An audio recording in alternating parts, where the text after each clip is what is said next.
Hello guys, ExxotikGaming here back with another Red Crucible 2 weapon review, and today's review is on the Micro Uzi, as you guys can see right here. The Micro Uzi is actually a pretty cool secondary weapon. RGS decided to give back to the community and give us all the Micro Uzi for free during the days around Christmas time, and I think this weapon is really cool. As you guys can see from the stats, I'll have them up right here for just about a second. The stats of the weapon there are actually pretty good, considering this is a 100% free weapon. Now you guys may be asking, how did you get this weapon? And I can tell you guys exactly how you do this. You go inside your inventory and just go scroll through all of your boxes, and it will eventually appear.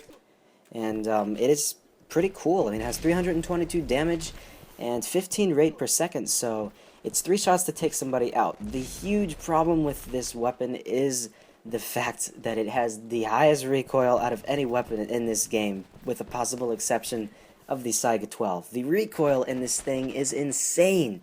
That makes it, using the scope at a distance any more than like 20 meters in this game, it's virtually impossible to take somebody out. Whereas a kill you could probably very easily get with, like, maybe your Wolverine, with the Micro Uzi you definitely would not. And I mean, this is kind of what I would expect. I wouldn't expect a very powerful weapon as a weapon that RGS would just give for free, because then it would kind of, you know, destroy the whole meaning of a premium weapon. The premium weapons are supposed to be a lot more powerful, like the Wasp G. So the Micro Uzi, I never would have expected it to be a lot more powerful than the Wasp G. It has a range of 100 meters, but that is, you definitely cannot use this thing at 100 meters. With a recoil of 55%, I would recommend using this in maps like Santa House or Red Dawn and Kiev free-for-alls. Any other map, you have virtually no chance of taking a person out, and you're better off just using another secondary, like a standard Uzi per se. It has only a 20 capacity, which means practically you have to reload every single time you take a person out, because it's pretty inaccurate, and pretty much all of those bullets are going to go towards one single player when going to attack them. So I wouldn't suggest, if you're down in the basement of Kiev on the blue team and you're rushing up towards the main deck level, and all the red team is one in that little, what do you call that? The little center area underneath the ship. I wouldn't recommend running up towards that with just the Micro Uzi and expect to get the best results from that, because you're going to end up using it all on one single player that's firing at you, and then you're going to have to switch to another one, and in those few half seconds that you have to switch to another weapon, those people will take you out. No problem at all, and you're going to be sitting there wondering, why did you do that?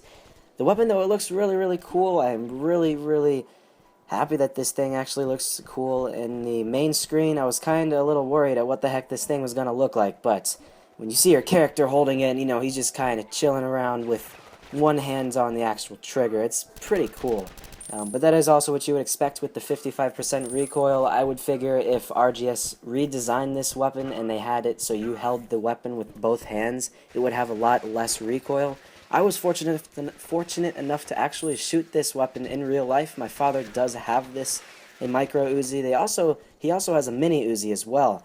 And those weapons are a blast to shoot, and I can see why this gun has 55% recoil.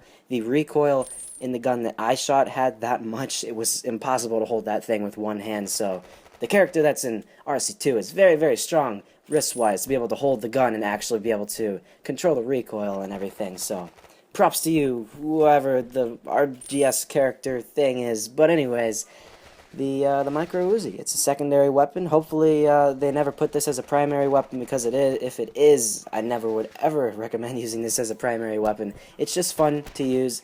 It's not a weapon you're going to get the best gameplay in. As you guys can see in the types of footage that I have, I kind of made my video a little bit different than what I normally did. What I normally do is I just go inside a random match and see how I go from beginning to end. What I did is I collected a bunch of clips of my best highlights throughout matches that I've done today, and I saw exactly how well I could do with those. So maybe you guys would like that video footage better, other than my other average RC2 weaponry review footage. So maybe you guys would like that. Let me know down below in the comments what you would like as a type of footage for RC2 weapon reviews, if this way is better than the previous way. It has a 1.5 zoom, it has red dot sight, but really you don't really need to use the sight at all because, you know, it's kind of pointless. It's not really worthwhile using the zoom anyways. So to get best results with this weapon, use it in like a map per se, Santa House, and just, you know, don't ever aim when firing this weapon. Don't zoom, don't aim, and that's where you're going to get the best results. I really don't have that much else I really need to say about this weapon. It looks really cool. I already said that. But, yeah, guys, so... Oh, and one more thing.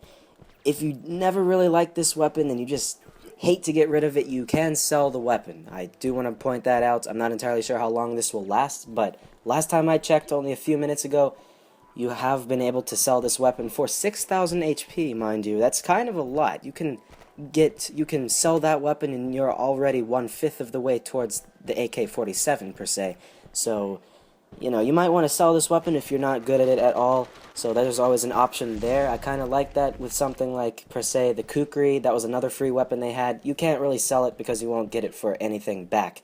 This one, though, you do get 6,000 honor points back. So remember that when using this weapon. If you don't like to use it just for fun, you can sell it and get 6,000 honor points. But yeah, guys, that's pretty much it for this video, for my actual weapon review part of it. For now, I'll let you guys have some last remaining footage of the actual gun itself.